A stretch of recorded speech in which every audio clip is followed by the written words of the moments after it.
Pessoal, começando aqui, bom dia, boa tarde, boa noite, não sei que horário vocês estão vendo a gente. Tô aqui com meu amigo, grandíssimo dentista, acho que durante muitos anos foi o único dentista aqui do Sírio, né? E aí agora se desvinculou totalmente do Sírio e tá carreira solo voando o consultório. Eu fui lá conhecer um andar inteiro ali na Angélica, um show. Eu fiquei babando. E mais do que isso, mais importante, né, do meu grupo de palmeirenses fanáticos aqui, que a gente se encontra nos jogos, vibra junto, sofre junto. Ultimamente mais vibra do que sofre, porque felizmente nossa palestra está bem. Mas, Eduardo, obrigado por aceitar você, o convite de estar aqui. Obrigado você. Vamos aprender muito hoje, pessoal. Saúde bucal, né? O meu trauma de infância, de adolescência, eu usei. Acho que hoje nem tem mais isso, ainda tem aqueles aparelhos fixos de bracket. Tem. Tem? Tem. O que não tem mais muito é quando usa pra fora, sabe? Aquele Freio de burro, que era o esse aí já não tem trauma. mais, Esse eu escapei, olha só. Esse eu não sofri bullying na escola, mas o famoso sorriso com grade. Eu usei. Você usou também? O extra, Cara, eu usei 3 anos daquele bracket lá. Eu ficava grudado na cadeira do dentista. Meu dentista, ele acabou morrendo cedo, não vou falar, porque eu ficava lá desejando mal ao meu dentista. Eu saía de lá pingando, suado na minha. E marcou muito a minha adolescência, pô, eu ficava evitando de mostrar o sorriso até. Era terrível. Hoje agora eu tô mais razoável, melhorei, mas enfim. Isso me marcou muito, né? E o que te levou a fazer odontologia, Eduardo? Vamos lá. Como você foi para esse caminho? Você tem parente na... Sim. Bom, em primeiro lugar, obrigado por estar aqui. Uma grande honra estar aqui nesse super podcast para a gente conversar com você. Uma pessoa que eu admiro muito também. É uma história até interessante, assim, como eu fui parar na odontologia. Assim, a resposta parece ser simples, né? Meu pai é dentista. Seu pai é dentista? Meu pai é dentista. Tenho tio dentista também, né? Por parte da minha mãe, mas não foi tão simples assim pra mim, porque eu sempre gostei muito de música. Então, até os 17 anos, eu tocava flauta transversal num nível querendo caminhar para o nível profissional. Assim, tocava de uma forma muito intensa, tocava em orquestra, solos e tal, dava aula de flauta. Pô, não sabia disso. Mas aí chegou um determinado momento em que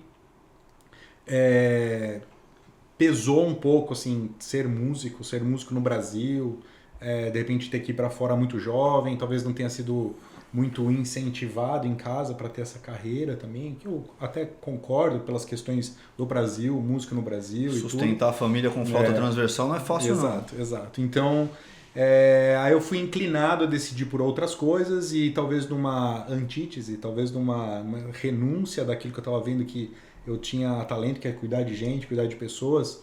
Eu prestei vestibular para engenharia. Teve essa também? Teve essa. Daí comecei a fazer engenharia, 3 meses, 4 meses de engenharia. Falei, não, de jeito nenhum, isso aqui não é para mim. Voltei, fiz um cursinho e aí prestei o odonto certo daquilo, porque eu já conhecia a experiência do meu pai, da vida dele. Ele é uma pessoa bem sucedida, feliz na carreira.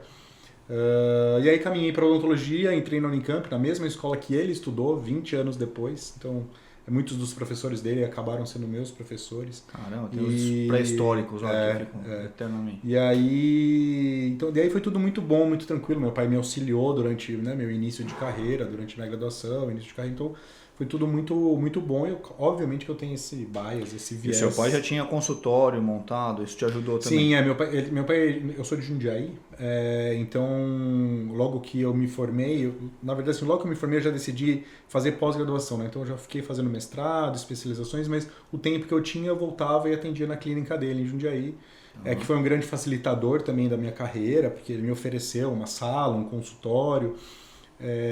Então por algum tempo eu atendi muito intensamente perto dele. E ele continua lá? Continua lá até hoje. 44 anos de formado, continua lá atendendo. Eu atendo uma vez por semana no consultório dele, com ele. Mas você aí ainda vai lá para Jundiaí uma vez por semana? Eu vou para Jundiaí uma vez por semana. É aqui pertinho, 1 hora de São Paulo. Menos de 1 hora até. Tá.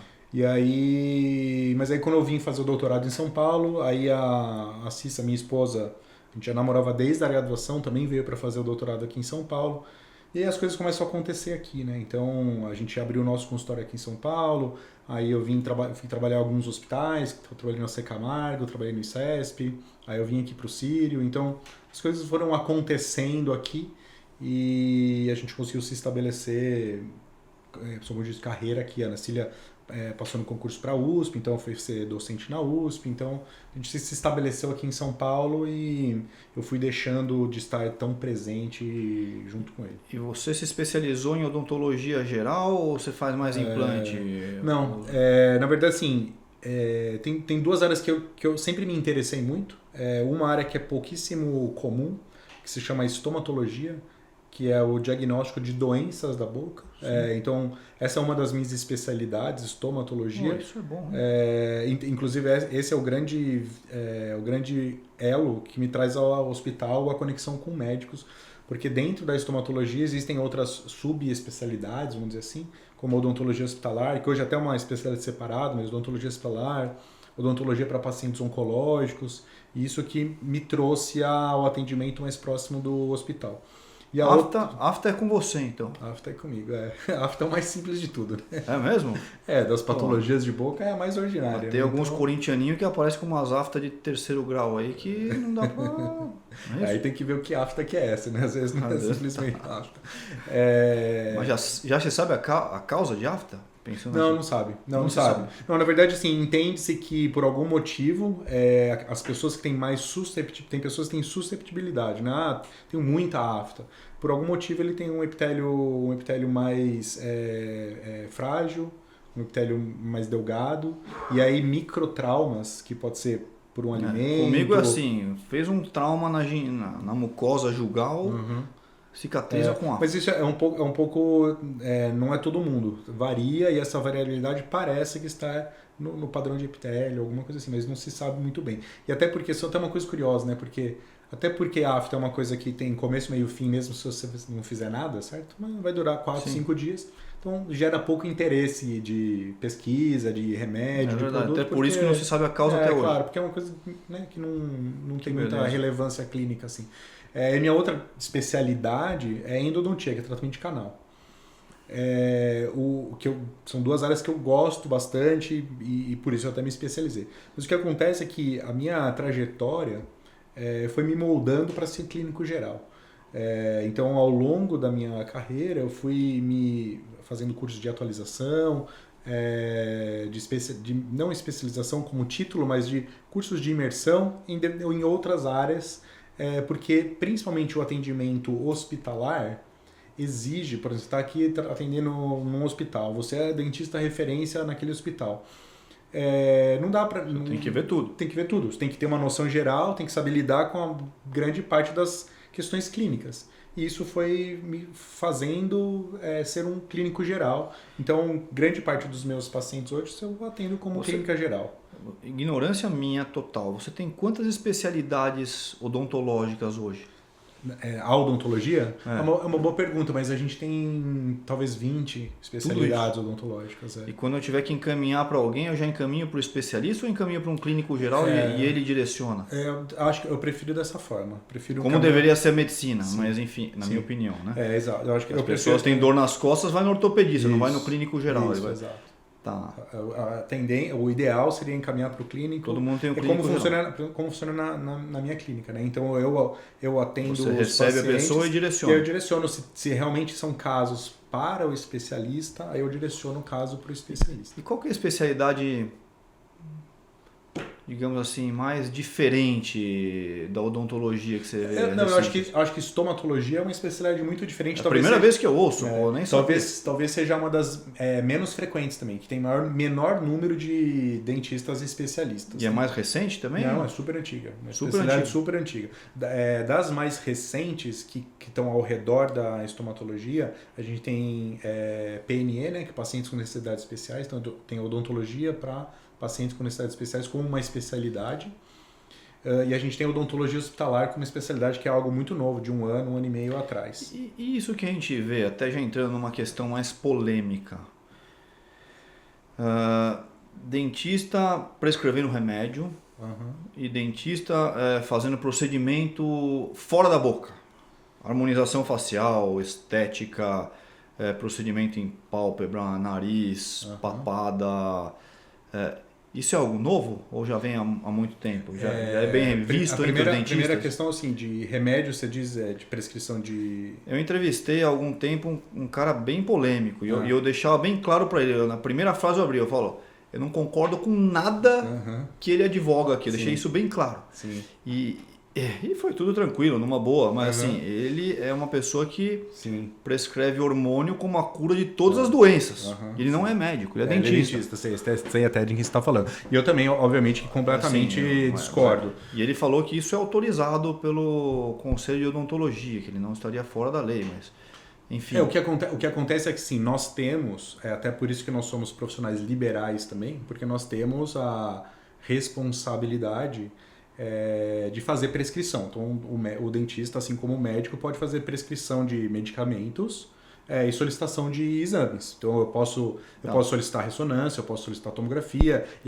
Mesmo se for do pé, você pode pedir ressonância. Então, aí é que entra o bom senso da história, né? Então, pode. Sim, porque assim, veja, dentro da estomatologia, se eu estou investigando uma potencial síndrome, que pode ter alterações, que talvez para eu fechar aquela síndrome, que a principal característica, ou a minha hipótese surgiu por uma questão da boca, mas tem uma displasia craniana, ou tem uma displasia em falange. Eu posso solicitar para fechar o meu diagnóstico, mas não no dia a dia, da mesma forma que eu posso prescrever antibiótico, mas eu não vou prescrever o antibiótico para infecção urinária, certo? Eu vou prescrever, faz questão do bom senso. Mas você pode. Eu posso. Entendi. Está dentro da lei. Está dentro da lei. E hormônio, você pode? Hormônio, para ser muito sincero, eu desconheço. Acredito que não tenho... talvez pela lei, sim, mas eu acho que acabou de sair uma resolução do Conselho Federal de Medicina proibindo esses tipos de hormônio, porque realmente o pessoal está errando muito a mão. Acho que isso é um grande absurdo, ainda mais vindo de um profissional... teoricamente o dentista ele não possui a qualificação. Não, isso está acontecendo no meio médico. Eu recebo todo dia. Eu imagino. Então, o que a gente tem que só tomar cuidado é do bom senso, do dentista estar usando da prerrogativa que ele tem, da liberdade de prescrição, para fazer prescrições que estão compatíveis com a sua área de atuação. Esse é um ponto em termos de procedimento cirúrgico mesmo, facial. O dentista pode fazer o que ele quiser, ele pode chegar até a orelha, pode chegar até a esse é um cabelo. Qual que é o limite de atuação? Esse é um outro ponto qual também. Que é a geografia do... Nós temos duas questões. A primeira é o cirurgião bucomaxilofacial, que é o cirurgião que cuida de inclusive de trauma facial. Então, se chegar uma pessoa no pronto atendimento do Hospital Sírio-Libanês com fratura de nariz, quem vai cuidar é o cirurgião bucomaxilofacial. Não é o plástico? Pode ser o plástico também, mas o cirurgião dentista tem fratura de órbita, o cirurgião bucomaxilofacial pode tratar. Esse é o primeiro ponto, mas o cirurgião bucomaxilofacial, uma especialidade que exige residência, uma especialidade que tem uma série de legislações. A outra questão é da harmonização orofacial, com o uso de questões puramente derivadas da questão estética. E o que acontece é que há pouco tempo a harmonização orofacial virou oficialmente uma especialidade odontológica. Então, dentista pode prescrever e infiltrar botox, preenchedores. O que acontece é limites da área de atuação. Então, obviamente, assim, tem muito dentista Mas fazendo... tem essa formação, tem muitos que têm essa formação. Sim, exatamente. E tem excelentes cursos e tem excelentes profissionais fazendo. O que acontece é, mais uma vez, extrapolar limite, né? Então, faz otoplastia, faz rinoplastia, faz lipo de papada, faz procedimentos cirúrgicos que não convém ou que não está apto a fazer. Então, nem é só dentista, né? A gente está vendo biomédico, a gente está vendo um monte de outros profissionais. E aí, às vezes, acontecem umas catástrofes, né? E aí a pessoa não responde por isso. Esse é o problema. Mas quem responde quando dá problema? Ultrapassa um pouco o limite, né? Não, mas existem procedimentos que não pode ser feito. Então, tipo, cirurgicamente, rinoplastia, otoplastia, se for cirúrgico, não pode. Não pode. Ah, tá bom. Nem Pode. esses profissionais foram treinados para isso. Não pode. Tá bom. Não pode. O que acontece é que tudo acaba entrando dentro do espectro da estética, né, e da harmonização, e aí acaba tendo alguns exageros, entendeu? Então, isso é bem polêmico. Inclusive, obviamente que existe a polêmica por vários sentidos, porque, como eu disse, tem profissionais dentistas que executam o botox, o preenchimento, de uma forma excepcional. Da mesma forma que existem médicos e que fazem muito bem. Se a pessoa foi treinada e sabe fazer, exato. beleza. Porque assim, existe várias justificativas, assim, até em treinamento de anatomia facial, de anatomia, que o dentista tem um treinamento muito bom. E a outra questão, principalmente na região perilabial, é que o dentista consegue muitas vezes avaliar a estética do sorriso e o quanto que o lábio, o quanto que a estética ao redor tem que se comportar, porque o que acaba acontecendo muitas vezes é a pessoa coloca tanto preenchedor no lábio, fica com um lábio tão grande que o dente some.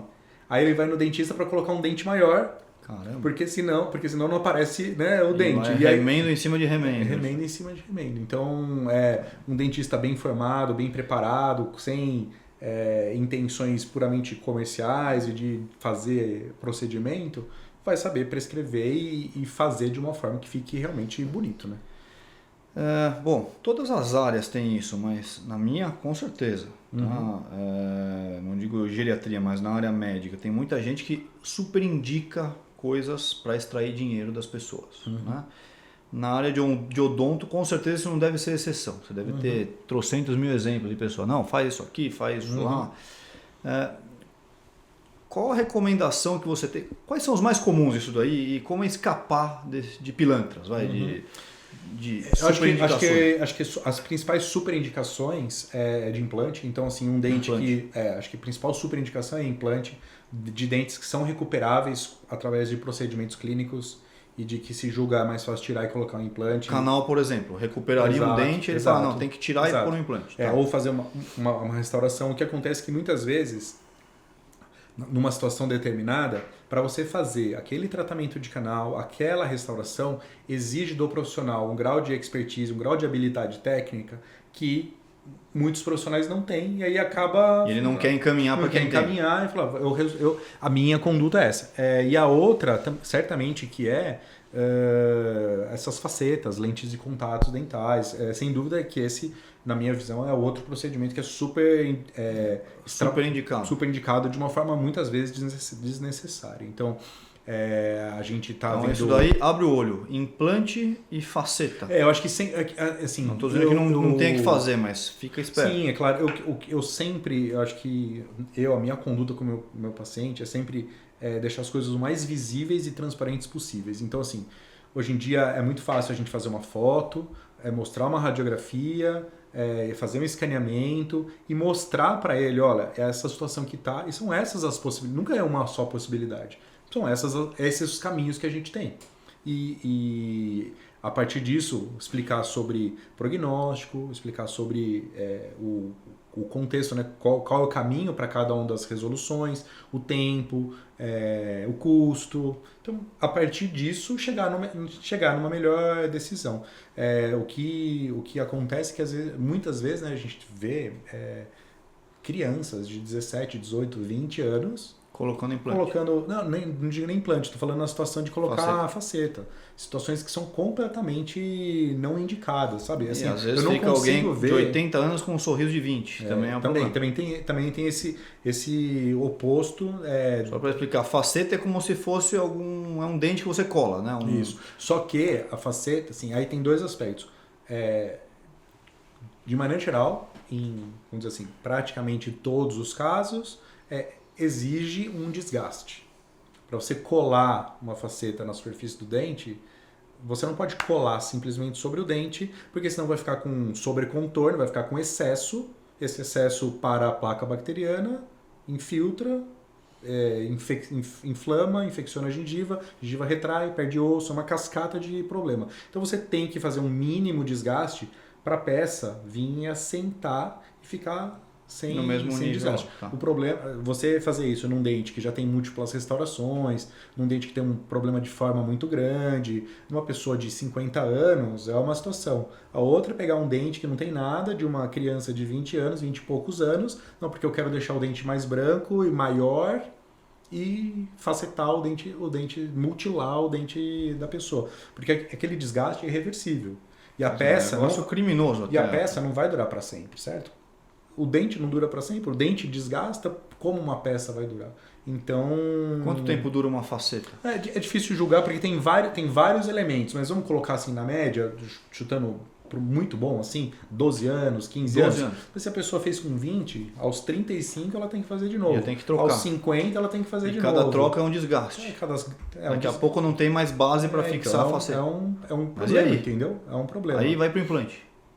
Então, a gente chama isso de espiral da morte do dente. Então, o dente que começa com pequenas restaurações, vai caminhando, canal, implante. É algo bem conceitual da espiral da morte do dente. Então, são dois aspectos que eu acho que, sim, sem dúvida, que são dos mais sobre indicados, né? Extração precoce de dentes que tem resolução. E o que existe um tipo de prótese que chama de prótese de protocolo, né? Então, por exemplo, pacientes desdentados, não tem mais dente, usa dentadura. A gente consegue com 4 implantes na mandíbula fazer uma dentadura que fica fixa, igual uma dentadura, só que fica fixa sobre os implantes. E isso dá muito conforto e qualidade de vida para aquela pessoa que antes usava uma prótese que não ficava bem estável na boca. A questão é que, às vezes, um paciente chega com algumas falhas dentárias, mas ele tem, sei lá, 8 dentes bons e tem 2 ou 3 falhas dentárias. Daria para aproveitar esses bons para fixar. Mas o que acaba acontecendo? Se propõe, um extrai tudo e faz o protocolo que você resolveu o seu problema. É um negócio muito maior. Com certeza. E aí a gente vê muito, na medicina deve ter também, mas clínicas que estabelecem metas, né? Então assim, tem que faturar não sei quantos mil. Tem essa também. Tem. Que beleza, hein? Isso, né, vai distorcendo a odontologia. Que é o oposto, toda a profissão, né? Tudo que a gente é o não oposto da odontologia que eu pratico, né? Um caminho completamente inverso, né? Então é muito triste essas questões, hein? Entendi. A questão das doenças cardíacas, quando você fala no tratamento dentário, ainda continua sendo uma preocupação? Aquela questão de válvula para não dar endocardite, porque os protocolos vivem mudando. Sim. A recomendação de dar antibiótico antes do procedimento para quem tem problema de válvula é mantida. As indicações vêm reduzindo para quais são realmente o grupo de paciente que tem a necessidade de fazer a profilaxia antibiótica, mas sim, existe. E ainda é problema de válvula, principalmente. Então, sim. se você tem problema de válvula... De maneira geral, precisa fazer a profilaxia se você for fazer algum procedimento com risco de bacteremia no procedimento dentário. A questão, isso é bem determinado, é bem tranquilo. O que a gente não entende ainda, a ciência, na verdade, não entende ainda como uma relação de casualidade, de, por exemplo, doença periodontal e aterosclerose, por exemplo. Existem muitas tentativas de tentar se mostrar uma correlação de risco coronariano versus doença periodontal. Isso é mito ainda. Ainda não existe uma correlação de causa. Mas o que a gente observa, por exemplo, é que existem coisas que caminham juntas. Então, por exemplo, o tabagismo. Pessoa que fuma tem maior risco de doença coronariana, mas assim como tem fator de confusão. Não isso, exato. Assim como tem maior propensão para doença periodontal. Diabetes, é a mesma história. Então, eles trabalham juntos nesse mesmo aspecto. Então, em linhas gerais, manter uma boa saúde bucal, doença periodontal controlada, visa questão de saúde geral, mas não no espectro, né, no paciente saudável, né, não no paciente imunossuprimido, não no paciente que está cronicamente doente, internado, né, não nesse grupo de pacientes. Mas do paciente saudável, ambulatorial, isso é uma questão de saúde. E assim, doença periodontal é uma inflamação crônica. Se a gente está considerando inflamação crônica como algo não desejável, não é legal, o corpo está inflamado, então elimina ou controla essa Você vai tratar de qualquer jeito. Exato. O que mais tem de polêmica para a gente pensar aqui? Eu tenho algumas na lista aqui. Vamos lá, hein? Não, eu acho que o que a gente pode falar também em relação ao clareamento... Isso, clareamento. Quais são os males do clareamento?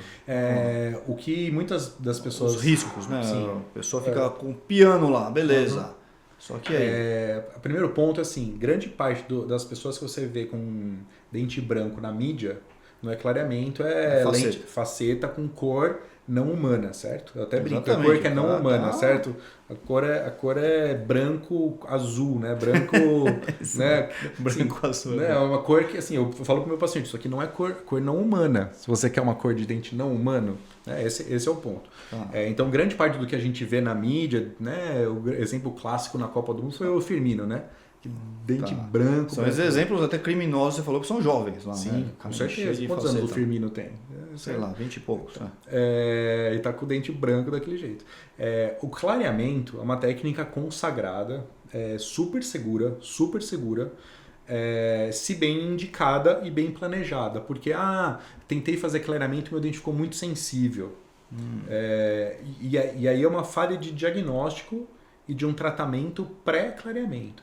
O clareamento, ele não vai desmineralizar o seu dente, o clareamento não vai enfraquecer o seu dente, desde que, usando um gel de clareamento fornecido pelo dentista, prescrito pelo dentista, para usar por aquele tempo, né? Se for fazer o clareamento caseiro. E também não vai te deixar com a cor não humana, ele tem um limite. Ele tem um limite, porque na verdade o que acontece é que qualquer dente, os fragmentos de pigmentos mais amarelados, eles são, vamos colocar, fragmentos grandes.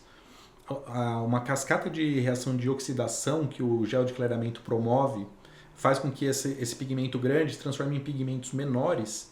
E isso, numa ilusão de ótica, traz para o nosso olho a visão de que o dente está clareado. Então, a questão toda do clareamento é risco para a sensibilidade. E a gente tem que avaliar se o paciente tem trincas nos dentes, tem retração na gengiva que expõe o colo do dente, que é uma área sensível, tem desgaste erosivo nos dentes, que deixa o esmalte vulnerável, que deixa a dentina exposta e que gera sensibilidade. E aí, não é que não dá para fazer o clareamento, é que você primeiro tem que tratar essas questões e aí fazer. E na sua opinião, os dentistas fazem essa avaliação? Não fazem. Não fazem. São bem poucos, na verdade. Não é que não fazem. Não posso generalizar. Uma minoria que faz. A minoria que faz e que... E aí quando dá ruim... ou suspende, ou manda tomar medicamento, então toma anti-inflamatório, vamos fazer um dia sim, um dia não. Então vai fazer, alternar a técnica, que acaba num insucesso, o paciente fica desgostoso porque não conseguiu realizar, ou teve muita dor. Então, executando um plano de tratamento adequado, diagnóstico adequado, esse paciente aqui ele tem risco para a sensibilidade. Então, vamos primeiro eliminar os fatores para a sensibilidade, adequar a boca dele, e aí ele vai fazer o clareamento com segurança e todo mundo vai ficar feliz.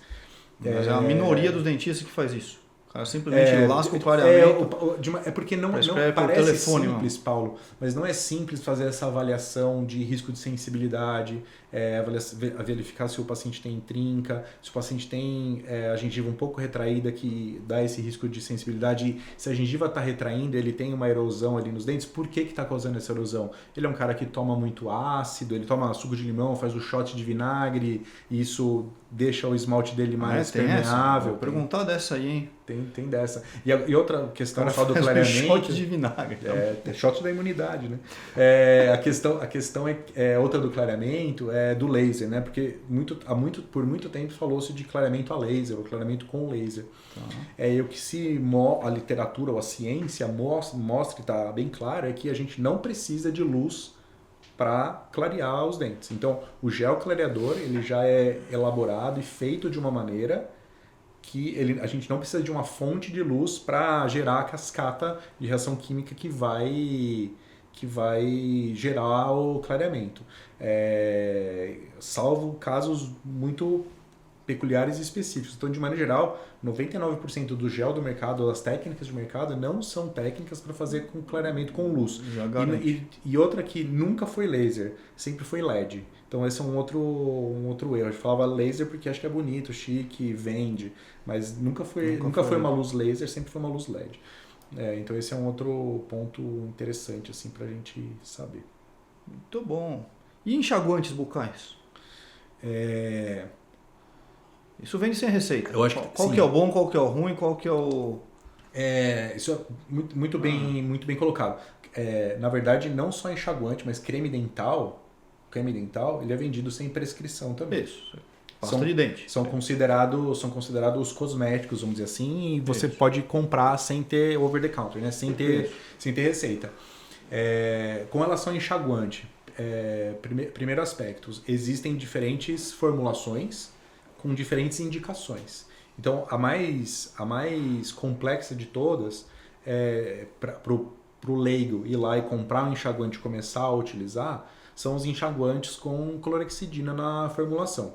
Isso é bom ou ruim? É ruim. Ruim. De maneira geral, é ruim. Por quê? Porque clorexidina é um potente antimicrobiano que, obviamente que existe indicação, por exemplo, um pós-cirúrgico, um paciente está fazendo uma terapia periodontal e que precisa desse poderoso antimicrobiano para usar com começo, meio e fim prescrito pelo dentista. Mas vai alterar toda a flora da sua boca. Você causa desbiose, você causa alteração da microflora, você causa manchamento nos dentes, porque a clorexidina causa um impregnamento amarronzado na superfície do dente, você altera paladar, uso crônico altera da digiosia, altera paladar do paciente.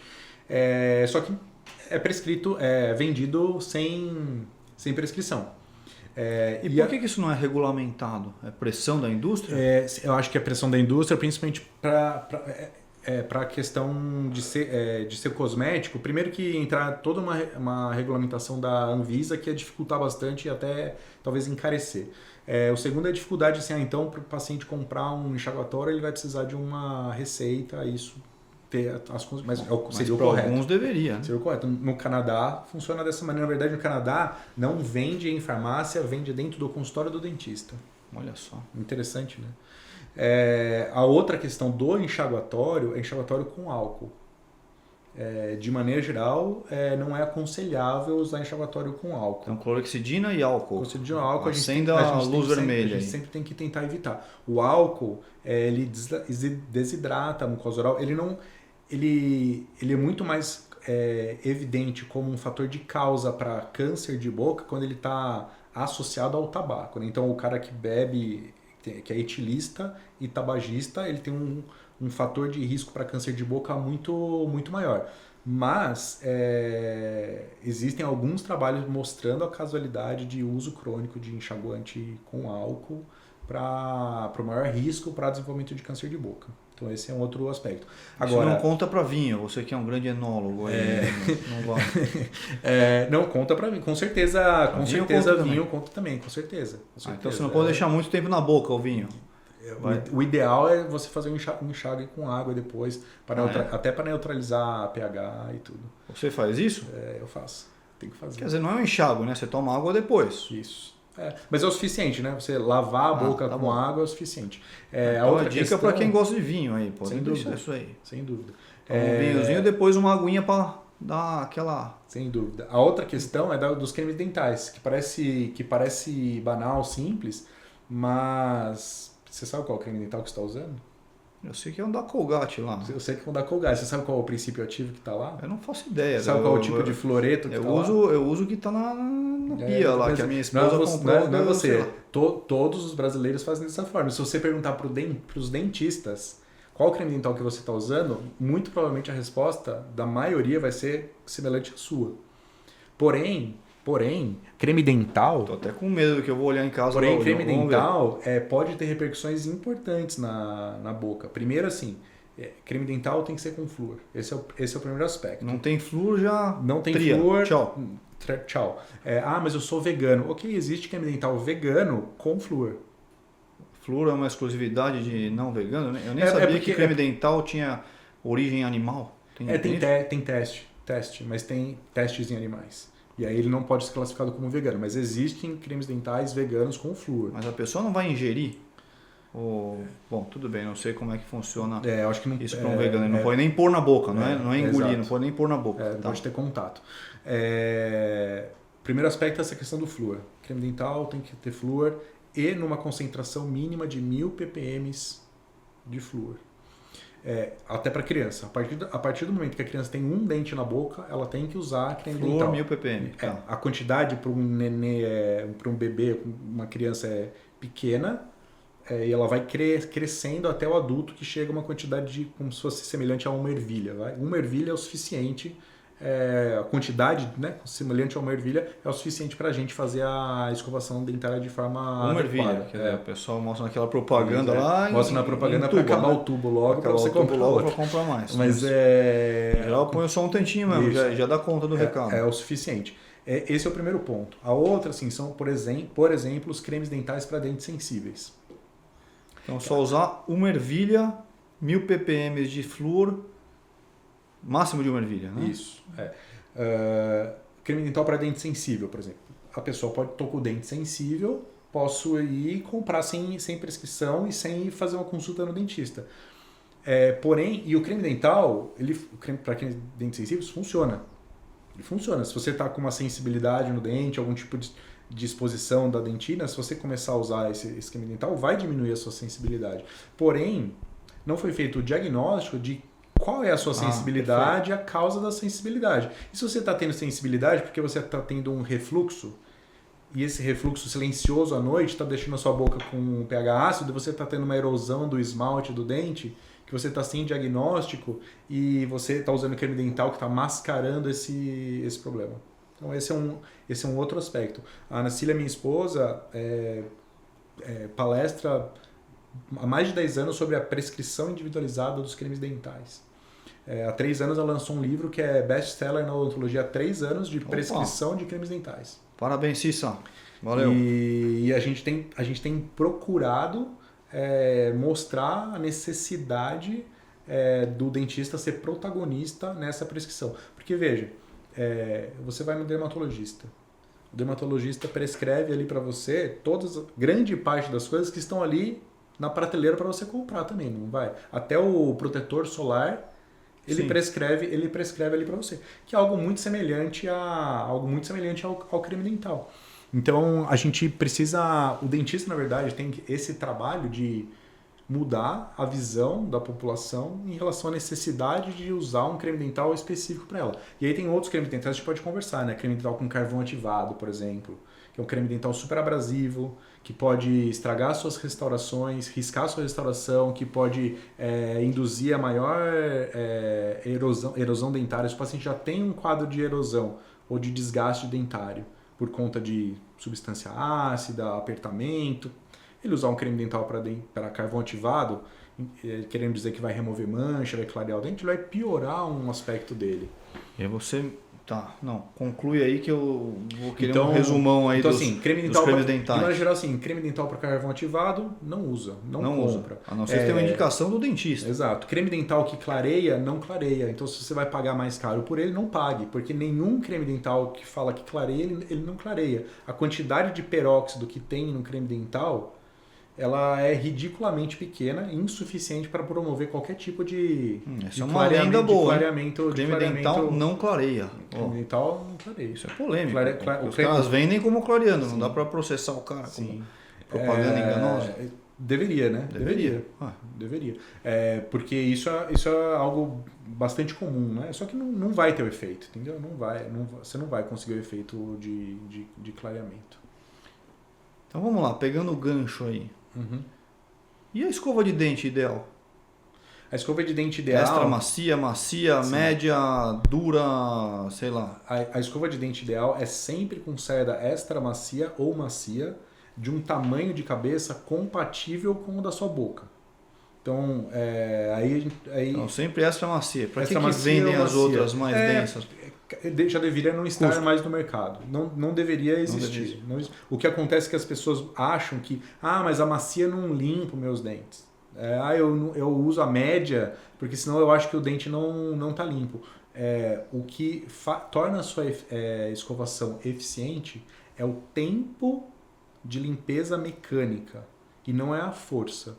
Então, assim, entende-se que no mínimo 2 minutos é o tempo para você fazer uma boa escovação dentária. Então, 30 segundos por cada quadrante aqui, se a gente dividir, pensando em todas as faces do dente. Então, se você ficar com esse tempo, fazendo uma boa escovação, sem força, fazendo um movimento com a técnica adequada, que em linhas gerais, né, não é fazendo o vai e vem porque a gente usa muita força, mas é ou fazendo o circular, ou fazendo os movimentos tipo vassourinha, a gente vai ter uma limpeza muito suficiente sem necessidade de força. Então tinha que banir as não macias do mercado. Sem dúvida, sem dúvida. Então a cerda tem que ser macia ou extra macia. Aí existem diferentes formatos de cerda, formato de cabeça. Isso. Que aí vai muito de acordo com a sua cavidade oral, o tamanho da sua boca, alcança ali, como que alcança. Exatamente. Tem uns lugares da boca que às vezes é buraco negro. Ou você põe palito de dente ou você fio dental. Palito de dente é bom? Não. Não use. Não, o que você vai conseguir... Devia ser banido também.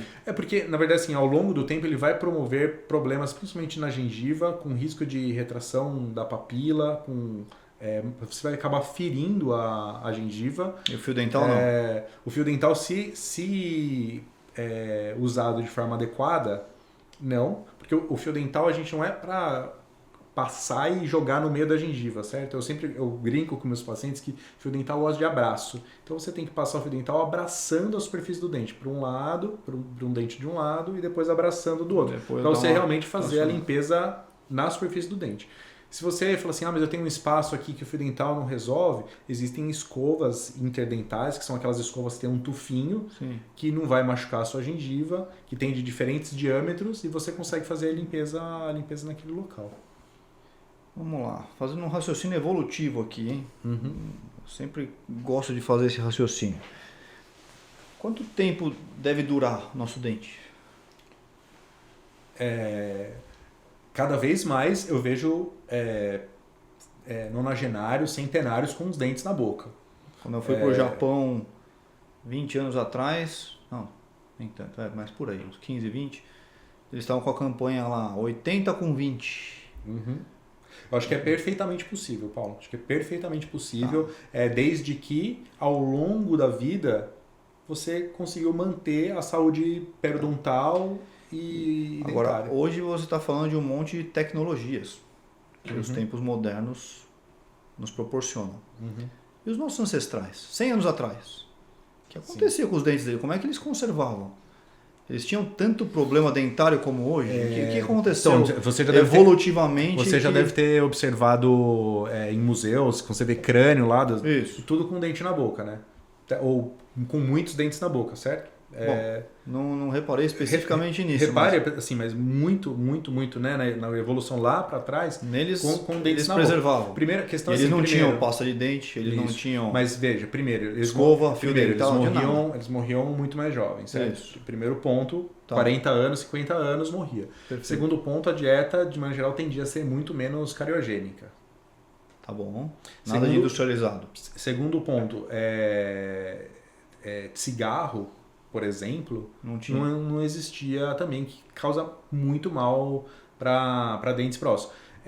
Segundo, que acredito que os alimentos que tinham na época talvez forçassem a um uso mais adequado Quer dizer, as pessoas não tinham que comer coisas molinhas. Isso, exato. Então, eu acho que tem vários fatores associados, mas a gente tem uma geração, por exemplo, dos nossos avós, que possivelmente perderam grande parte dos dentes, que dentistas extraíram os dentes deles, vamos dizer assim, porque naquele momento não se entendia muitas das coisas ou como tratar de forma adequada, e já eram pessoas que já estavam num ambiente industrializado, cariogênico, com cigarro, com outros hábitos nocivos, e a odontologia era muito rudimentar. Então tinha uma pequena cárie e se fazia uma Antigamente os nossos antepassados sofriam, então. Tinha uma cárie e não tinha o que fazer. Era tirar o dente e olhe lá. Sim, com certeza. Bem no passado, sim. Sem dúvida nenhuma. Não tenho dúvidas que era uma fonte de sofrimento, de dor. Sofria bem. Com certeza. Agora, uma pergunta aqui, hein? Vou fazer essa pergunta de novo na semana que vem, quando tiver um debate aqui entre esse dentista que eu citei e o Coraza, que é crudívoro. Ele só come coisas cruas e basicamente ele é frudívoro. Uau. Só come frutas. O argumento dele é que evolutivamente, quando a gente compara com outros primatas, a gente não foi feito para morder coisas duras.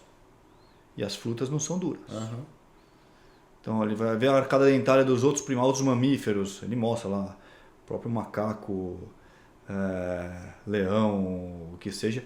Eles têm uma arcada dentária na frente própria para morder carne. Né? E a gente não. Então ele fala que isso aqui é um resquício evolutivo, que a gente não foi feito para morder coisas duras. Não sei qual que é a sua opinião, se você já pensou sobre isso. Mas de uma certa maneira faz sentido. Veja, eu não sou vegetariano, também não recrimino quem seja vegano, mas eu como carne, né? Mas se parar para ver, a gente não vai lá e morde a carne, a não ser um hambúrguer que já é mais ou menos tratada a carne, que é uma carne que já foi digamos assim, processada. A não ser um x-mignon salada, que aí você tem até dificuldade para dividir a carne, né? Às vezes não vai bem, mas enfim, né? A gente consegue proporcionar uma potência mastigatória com os dentes da frente para realmente morder algo mais duro ou é só para mastigar, para dividir, para misturar? Os dentes posteriores são os dentes da trituração. Então a gente consegue força com os dentes posteriores, molares e pré-molares. Perfeito. Os dentes anteriores são dentes realmente para fazer a presa mesmo, né? Não são dentes que a gente não mastiga com os dentes anteriores. Não mastiga. Não, a gente faz a não mastigação. Foi feito para fazer força. Exceto como uma maçã, por exemplo, né? Você vai fazer vai comer uma ciabatta. Exato. Mas daí imediatamente, inconscientemente, você joga o alimento para trás e tritura ele nos molares, né? Então, ele é para fazer a presa. Mas evolutivamente, você não pensa que a gente foi feito para morder algo mais duro, como os outros primatas, que arrancam a carne de outros primatas, eles mesmo, o leão. Eu acho que assim, evolutivamente, mas eu não sei, nunca parei para pensar sobre isso, mas eu também entendo assim que a gente observa uma tendência evolutiva, por exemplo, antes os antepassados dos humanos e os humanos lá para trás tinham 4 molares. Agora a gente tem 3. Muitas das 3 pessoas... contando com o siso? Contando com o siso. O terceiro molar. Siso é o terceiro, tá. Muitas das pessoas... Tem o pré-molar e mais 3, é isso ou não? A gente tem 2 pré-molares e 3 molares. Primeiro pré-molar, segundo pré-molar, primeiro molar, segundo molar e terceiro molar.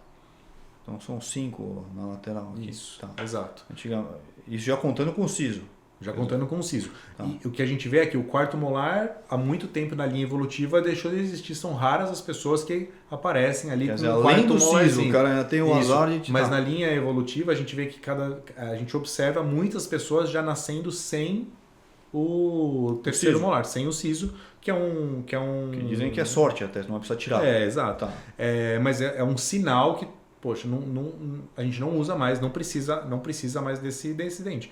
E isso talvez seja um sinal evolutivo, mas provavelmente decorrente dos nossos hábitos que estão cada vez mais... Né, a alimentação não está tendo a necessidade de tanta trituração como... E outra coisa que eu ouvi é que nossa boca foi feita para fazer força também. Tem outra teoria. Por isso que hoje todo mundo perde o dente porque só come coisa molinha. Antigamente os nossos antepassados usavam os dentes como deveriam. Faziam força com a boca. Aí eles mostravam que o dente era importante. O que você acha que faz mais sentido? Assim, eu nunca tinha parado para pensar nessa história da gente não ter que comer alimentos duros ou muito endurecidos. Sinceramente, eu considero talvez a outra a mais plausível. A gente deveria comer só carne macia ou tinha que comer o que tinha? Pensando nos nossos ancestrais. Acho que é bem isso. Estava exercitando. Acho que é bem isso mesmo. Acho que Mas eles exercitavam o de trás, não o da frente. Sim, com certeza era o de trás. Com certeza o de trás. Eles nem pegavam para tirar o pedaço. O da frente... Pode ser para tirar, pode ser para tirar, mas para tirar depois, aguenta. Não aguenta, com certeza. E as tendências evolutivas, aquelas pessoas que posso estar enganado, mas eu vejo de uma maneira mais comum a pessoa não ter o lateral. Isso é comum mesmo? Não ter o incisivo lateral?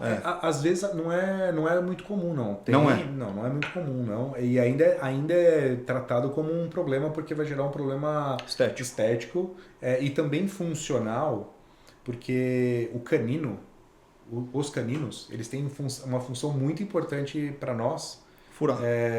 Sim, mas tem uma função oclusal, de estabilidade da nossa oclusão muito importante. Então, a gente tem movimentos que quando eu estou falando ou quando eu estou comendo eu faço, que se chama guia canino. Então o canino ele tem até um nome de uma guia canino, que é esse movimento de lateralidade aqui, ó, que é uma guia de lateralidade que quando eu faço esse movimento, só o canino superior está tocando com o movimento com o canino inferior.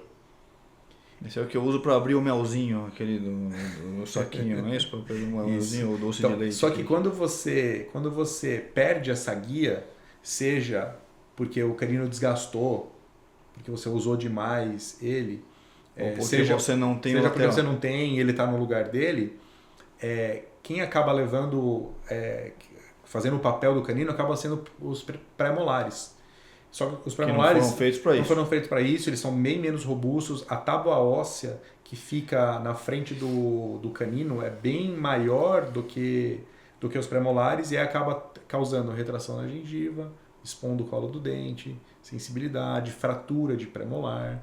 Então o canino é um dente ultra importante na nossa não é só para furar, tem papel de estabilizar. Com certeza. Você tem que escovar os dentes quantas vezes por dia, Eduardo? Idealmente, após as refeições, 3 vezes por dia. Café da manhã, almoço, jantar, né, nessa rotina. Grande parte das pessoas escova pela manhã e à noite não escova no meio do dia por diferentes razões, quase sempre trabalho, estudo, essas coisas. Mas idealmente depois das refeições. Por quê? Porque após as refeições acumula resto alimentar, acumula biofilme bacteriano, placa bacteriana, e eles são os grandes responsáveis pelas principais doenças da boca, que é cárie e doença periodontal. Então, se a gente está com a boca limpa e descontaminada, a gente vai ter gengiva saudável, dente saudável. Então, é simples assim. Nossos ancestrais não escovavam nenhuma vez. E atualmente os tempos modernos exigem que a gente escove sempre depois de comer. Mas, mais uma vez, por quê? Porque você tomou de manhã as crianças, por exemplo, leite com achocolatado. Ou você comeu algo que tinha potencialmente cariogênico. Depois do almoço você comeu o seu bombonzinho de chocolate. Quer dizer, os nossos ancestrais que comiam, sei lá, se comessem todo dia já estavam no lucro. Né? Estavam quase a maior parte do tempo jejuando porque não tinha essa abundância de alimentos. Eles tinham que escovar menos os dentes. Tanto é que não escovavam nenhuma vez. Sem dúvida. Acho que tem Olha, cada vez mais eu me convenço do benefício do jejum, hein, que eu faço. Acho que sem dúvida que tem um fator alimentar muito importante nessa questão. Tá bom. Então você me falou que, mudando aqui para a parte de ortodontia, o bracket ainda é usado. Sim. Mas é cada vez mais substituído por aquele Invisalign, ou são coisas totalmente diferentes? Na verdade, sim, o objetivo final é o mesmo, que é trazer correção do posicionamento dos dentes, certo? Esse é o objetivo final dos dois. Esses alinhadores invisíveis, né, o mais famoso de todos é uma marca, que é Invisalign. São alinhadores invisíveis, não vamos promover a marca também, não estão pagando a gente, né? Esses alinhadores, eles surgiram como uma alternativa para 2 pontos principais que eu vejo. Primeiro, estético, né, que ninguém quer ficar com um sorriso metálico, às vezes, né, o tratamento ortodôntico não é rápido, né, um tratamento que se estende por anos. E segundo, pela dificuldade de higiene, a pessoa reclama, não consegue limpar direito, dá mais trabalho e tudo. Porém, a biodinâmica de movimentação, a biomecânica de uma movimentação ortodôntica tradicional com bracket e a movimentação a partir de aparelhos invisíveis, aparelhos alinhadores, são diferentes. Então, são conceitos, eu não sou ortodontista. Você não consegue fazer a mesma coisa com os dois. Consegue, assim, tem algumas coisas que é só existem algumas limitações entre um e outro, mas o que acontece é que para o ortodontista tradicional caminhar para o alinhador exige uma mudança de racional de como ele faz a movimentação e de, obviamente, treinamento e curso. O que acontece é que a ortodontia é uma das especialidades na odontologia que mais produz especialistas. Então tem muitos...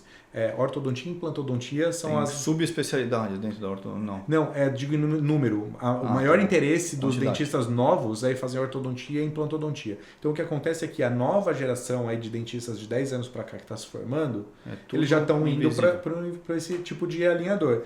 Porém, a ortodontia tradicional, a convencional, com bracket, ela tem as suas indicações e existem movimentos ou questões que é melhor, mais previsível fazer com eles.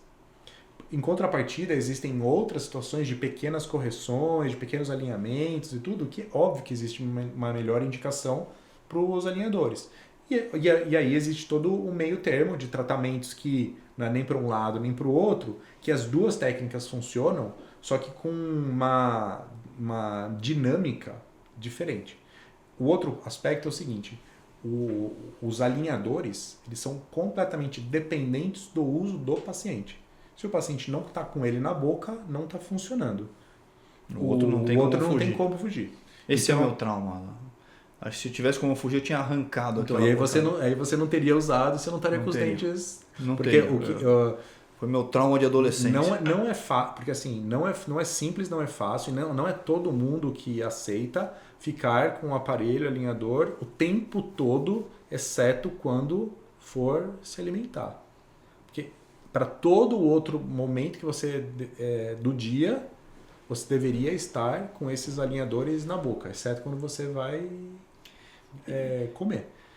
É normal a gente usar essa epidemia, todo mundo precisa de um aparelho. Obviamente que não. Obviamente que existe sobreindicação. E como é que você escapa disso? Falar, eu tô com as minhas filhas aqui, as duas mais velhas tá perdendo o dente, eu vejo que tá nascendo um pouquinho torto. Como é que eu oriento, não só, obviamente, as minhas filhas, mas tem algum exercício que possa fazer para exercício com a língua, exercício, sei lá, posicionamento, mastigatório, alguma coisa. Fala, não, esse aqui para nascer perfeito. É uma boa pergunta. Como é que eu escapo do aparelho dentário que foi meu trauma de adolescência? Existe algumas maneiras.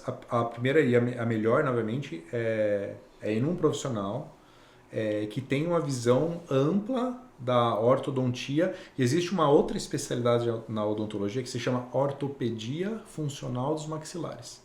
Aí você fica louco. Mas por que acontece? A ortopedia ela funciona muito bem em crianças que ainda estão em fase de desenvolvimento crânio-maxilofacial. E aí são com aparelhos móveis que vão ajudar simplesmente a guiar o crescimento da maxila, da mandíbula e para que os dentes erupcionem na posição adequada. Então é um aparelho móvel, mas que vai simplesmente guiar. Então, nasceu o primeiro dente, já caiu o primeiro dente. Acho que vale, assim, mais uma vez, não sou especialista nessas áreas, mas tem um desses na sua clínica? Tem. Mas de maneira geral, recomendo uma avaliação que pode ser, por exemplo, um bom odontopediatra tem uma formação mínima em ortopedia e ortodontia para saber, inclusive, fazer as indicações adequadas. Mas existe muitas vezes uma necessidade, por exemplo, de fonoterapia, de fisioterapia, que vão ajudar nesse processo de crescimento maxilo. A questão toda é a gente ver o quanto o crescimento, se o crescimento da maxila e da mandíbula estão compatíveis, não tem discrepância, porque tudo é baseado no crescimento ósseo e em termos de expansão também. Se o dente vai ter se vai ter espaço para os dentes erupcionarem e se a relação entre a maxila e a mandíbula está numa proporção correta. para não ter um hipo ou hipercrescimento, vamos dizer assim, da maxila ou da mandíbula, para não estar ou a maxila muito para frente, a mandíbula muito para trás, ou o contrário. Então, por exemplo, Cássio do Corinthians, certo? Um exemplo clássico, tá? Gaveta. Por quê? Porque a mandíbula dele cresceu mais. Se ele tivesse possivelmente passado com um ortopedista quando criança, e teria conseguido ou reduzido pelo menos esse crescimento da mandíbula, e a relação da maxila com a mandíbula dele está mais compatível. Hoje a situação dele é uma situação cirúrgica, ele tem que fazer cirurgia ortognática, cortar um pedaço da mandíbula para reposicionar. É um negócio então, enorme, né? Monstruoso. Cirurgia, sim, as técnicas melhoram muito, cada vez é mais feito, mas é uma cirurgia grande, uma cirurgia chata, né? Não é legal indicar fazer uma cirurgia ortognática. E tem algum exercício que para as crianças fazerem em casa que os pais possam cobrar, que você recomendaria ou não? De maneira geral não, acho que tem casos específicos e o principal na verdade é posicionamento da língua. Tem algum exercício para isso? Ver se tem interposição de língua na fala, ver se a língua está solta e não tem a língua presa por uma inserção muscular, que isso pode dificultar. Às vezes a inserção muscular, essa inserção muscular aqui, nessa região aqui do lábio, pode dificultar também o posicionamento dos dentes. Então, mas quase sempre é um profissional que vai falar assim, olha, seria importante fazer fonoterapia, seria importante fazer fisioterapia, com exercícios específicos e sempre com começo, meio e fim, sabe? Em criança consegue evoluir muito bem, assim. Muito bom. Algo que eu pego muito aqui no consultório. Bruxismo. Uhum. Tem que tratar com quem? Com o dentista mesmo? Ou tem uma causa por trás disso, uma causa médica? Outra boa pergunta, Paulo. O que causa bruxismo, né? Então, o bruxismo é o apertamento ou realmente o movimento de friccionar os dentes durante o sono. Não necessariamente. Existe o bruxismo noturno, o apertamento noturno, e existe em vigília também. Então tem muita gente que aperta os dentes durante o trabalho. É bastante notório, principalmente nas pessoas que ficam na frente do computador o dia inteiro, com busca de foco, de concentração, tá apertando os dentes. De maneira geral, o principal fator desencadeante é estresse e ansiedade. Esse é o principal considerado. Mas, obviamente, que existem questões de maus hábitos de sono, né? Isso certamente que sim.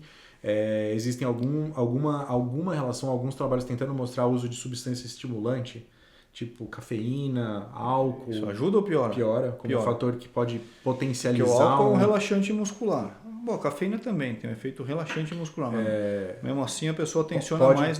Principalmente durante o dia, assim, né? Pode corroborar. Mas sem dúvida nenhuma que é estresse, ansiedade, dormir mal, isso... Porque você põe a placa dentária, você preserva o dente, mas você não trata a causa do problema. Ele vai continuar rangendo o dente em cima da placa. De maneira geral, o tratamento ele é multidisciplinar, que pode envolver terapia, certo? Fazer tratamento para entender essa ansiedade.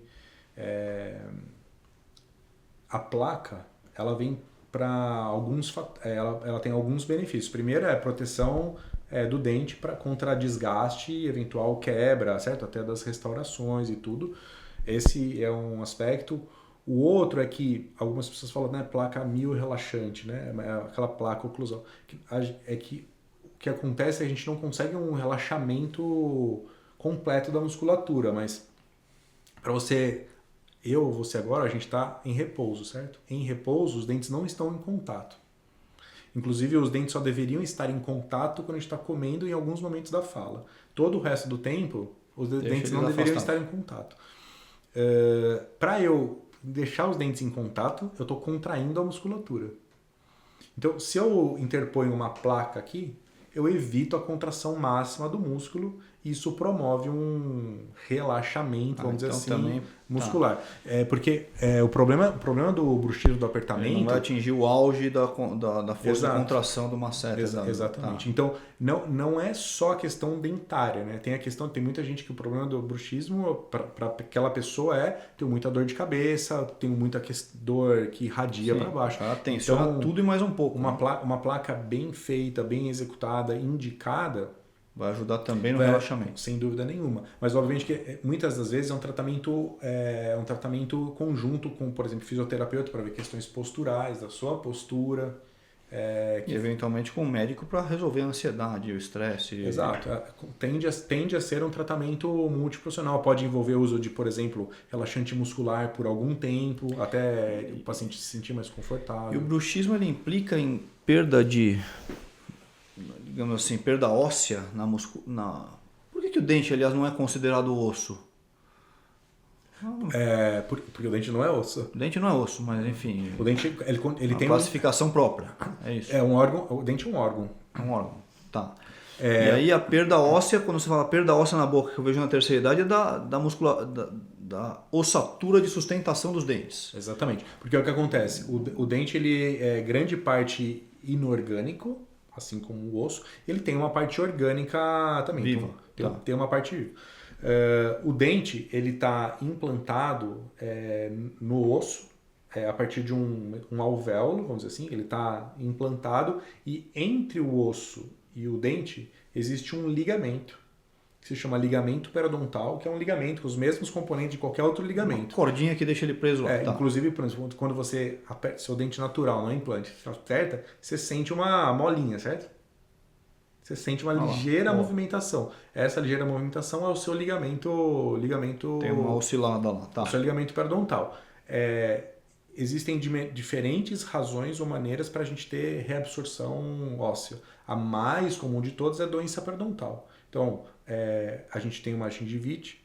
Essa gengivite que está só em nível gengival pode progredir para o periodonto. Aí chega lá no ligamento periodontal. Chega para o periodonto. Quando ele chega no periodonto, o periodonto ele já está em contato com o osso.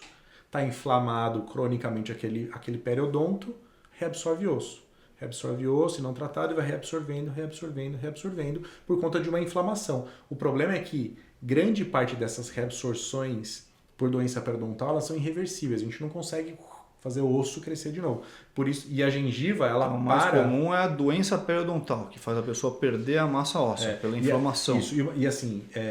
Uma vez que o osso reabsorveu, a gengiva vai acompanhar onde o osso foi. Então por isso que a gente tem a retração da gengiva, porque o osso cedeu, a gengiva vai caminhando e por isso que a raiz do dente começa a ficar exposta. Outra questão assim, se eu perdi o dente, ele estimula o osso numa situação saudável, o dente ele estimula a margem óssea estar na posição que deveria estar. Se eu removo o dente e o dente não estimula mais, o osso tende a ir reabsorvendo. Então uma pessoa que perdeu 2 dentes, a tendência é esse osso ir reabsorvendo cada vez mais pela falta do estímulo do componente do órgão ali. Por isso que, por exemplo... Tem que usar e sempre quando, por exemplo, uma situação dramática, por algum motivo a pessoa bateu, quebrou o dente em si central aqui e não tem a indicação de remover aquele dente, seja lá qual for o motivo. Dentro do planejamento, o melhor seria remover o dente e imediatamente colocar o implante.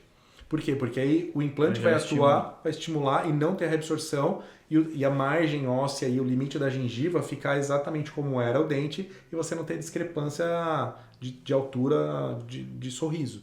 Então a recomendação para os meus pacientes preservarem a massa óssea da mandíbula A principal recomendação é saúde gengival. Saúde gengival, saúde periodontal. Essa é a principal recomendação, sem dúvida nenhuma. Então bom, hein? Que aula, Eduardo. Poxa. Antibiótico enfraquece o dente ou não? Essa é uma boa pergunta. E a gente recebe até hoje esse tipo de questionamento. Meu dente é fraco porque eu tomei muito antibiótico na infância. Isso é completamente um mito. Isso não é verdade.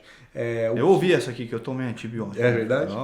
O que alguns antibióticos no passado podiam causar é alguns manchaments. Então, por exemplo, então eu ouvi tetraciclina, por exemplo... se a pessoa tomou tetraciclina durante uma fase importante de formação de dente, o dente pode sair com algumas manchas que são clássicas de manchas por tetraciclina. Mas de fazer com que o dente nasça mais fraco ou ele tenha mais susceptibilidade à cárie, isso não tem nenhuma evidência científica mostrando isso, é mito mesmo. E chupeta na primeira infância? Vamos lá. Minhas filhas todas usaram chupeta. Eu acho que se não tivessem usado, as cordas vocais já tinham ido para o espaço, chefe. Já era. Então, nesse caso delas, acho que, mesmo independente do que você falar agora, acho que eu teria optado pela chupeta, mas o estrago foi grande? Não foi nenhum? Como é que é? Essa é uma excelente pergunta, Paulo. O que eu acho é assim, minhas filhas também usaram Também chupeta. usaram? Opa, a questão é assim, tem que ter um ponto final. E esse ponto final não pode passar dos 4 anos, vamos dizer assim. Ah, tá bom, não. Então, estamos salvos. Esse é o ponto final, entendeu? Se a gente conseguir remover a chupeta da criança entre 2 anos, 3 anos, não vai ter malefício nenhum em relação tanto a crescimento ósseo quanto o posicionamento dentário. O problema, e aí eu acho que é uma questão muito da conexão do pediatra com a odontologia. Do pediatra primeiro ser firme no posicionamento de que a chupeta tem que tirar, e segundo de indicar um profissional, odontopediatra, que vá conseguir primeiro explicar para os pais o potencial malefício ao longo prazo e eventualmente técnicas ou táticas que a gente pode fazer para amenizar as questões para a criança. Mas o que a gente não...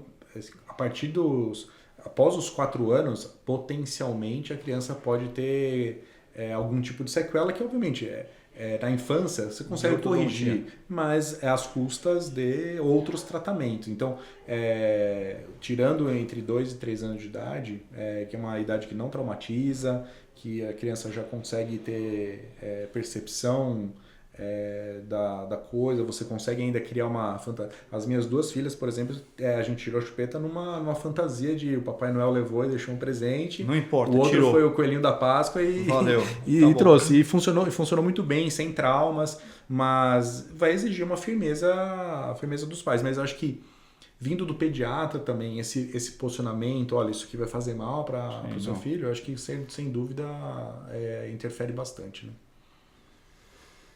Tá bom, chefe. Olha, acho que de imediato eu esgotei as perguntas. O podcast do Eduardo é muito além dos dentes, mas aqui a gente falou só dos dentes, né? Na área que o cara domina.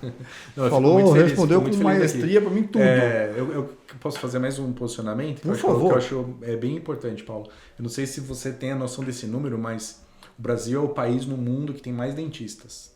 Nós temos entre 400 e 500 mil dentistas no Brasil. Onde que eles estão? Porque tá cheio de edentado aí. Pois esse é um ponto importante também. Tá tudo concentrado nas grandes cidades, é claro. Aqui nem a medicina.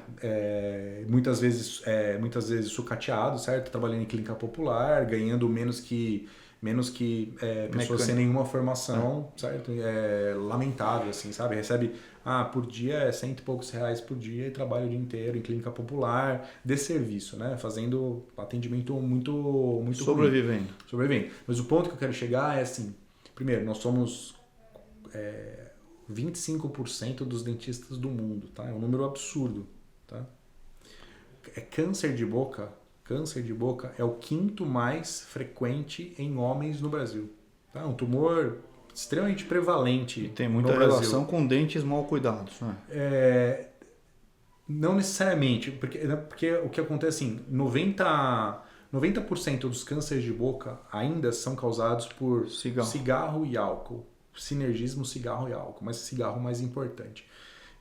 O ponto que eu quero chegar é que quem tem maior oportunidade de ver boca de pessoas são dentistas. Ah, sim. Os diagnósticos são feitos não por médicos, são por vocês. Certo? É isso não? Só que o diagnóstico, em grande parte das vezes, continua sendo tardio. Quando é uma úlcera, uma ferida tão grande, que qualquer um vai olhar e falar, opa, isso daqui não está certo. Então, eu tenho me esforçado muito para treinar e alertar dentistas a enxergar muito além dos dentes e não fazer avaliação só dos dentes, mas inspecionar língua, inspecionar mucosas. Daí que vem o nome, muito além dos dentes? Também. Tá. Mas eu uso para vários aspectos, mas inspecionar a mucosa, inspecionar a língua, inspecionar palato mole, começo da hora, até onde a gente consegue inspecionar, para que, se detectado lesões ou alterações potencialmente diferentes, encaminhar para o especialista ou fazer a biópsia e para a gente ter diagnóstico precoce, porque diagnóstico precoce de câncer de boca é curável. Sim. Opera, curou e acabou. Sem mutilação, sem morbidades. Câncer de boca em estágio tardio é uma cirurgia mutiladora, é radioterapia e quimioterapia que vai trazer efeitos colaterais o resto da vida para esse paciente. Dificuldade de depois, fez uma cirurgia mutiladora, dificuldade depois de você reabilitar do ponto de vista dentário, mas reabilitar do ponto de vista de fonação, de deglutição. Então, assim, é uma catástrofe. Uma catástrofe que a gente consegue, assim, primeiro, conscientização de fator de risco. A pessoa não sente que está crescendo uma couve-flor na boca? É bem curioso isso, né? Tem a questão é que, assim, as pessoas muitas vezes demoram para procurar. Ela sente, mas não... Demora para procurar. A famosa negação. Eu percebo isso. Negação, de demorar para procurar. Não, isso aqui não é nada, vai resolver. A segunda é que eu recebo muitos pacientes com lesões para fazer diagnóstico em boca. O que acontece é que às vezes tem a saga de passar por muitos profissionais, certo? Tanto o médico quanto o dentista. Um joga pro outro. Ninguém abraça a causa. Um faz usa o Oncilon, usa o bochecho, usa e vai resolver. E quando vê já está num estágio mais avançado. Eu tenho N casos de pacientes que me procuraram depois de ter passado por 7 profissionais, 8 profissionais, até falar assim, olha, eu preciso fazer uma biópsia porque isso aqui é potencialmente câncer.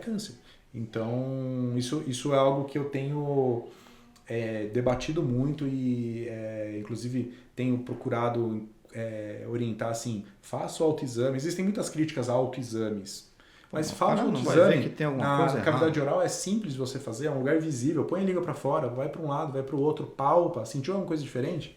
Procura. 90% acontece em fumantes e tabagistas ainda no Brasil, né? Fumantes e etilistas no Brasil. Mas existe uma parcela, principalmente para orofaringe, que são aqueles HPV positivos, câncer de orofaringe HPV positivos, principalmente uma população mais jovem. Mas também existem aqueles cânceres que acontecem na senhorinha que nunca fumou, nunca bebeu e que vai na missa todo domingo. E a gente precisa cuidar dessas pessoas. E não vai no dentista. Ou o dentista não olha. Exato. Olha, só tenho a te agradecer, Eduardo. Muitíssimo obrigado. Eu aprendi um montão. Espero que quem está nos assistindo também curta, compartilhe, comente. Eu acho que isso pode ser útil para muitas pessoas. E acompanhem também o canal do Eduardo, Muito Além dos Dentes. Obrigado. Prazer estar aqui. Valeu. Obrigado. Valeu, pessoal. Valeu. Obrigado. Valeu, Edu. Obrigado.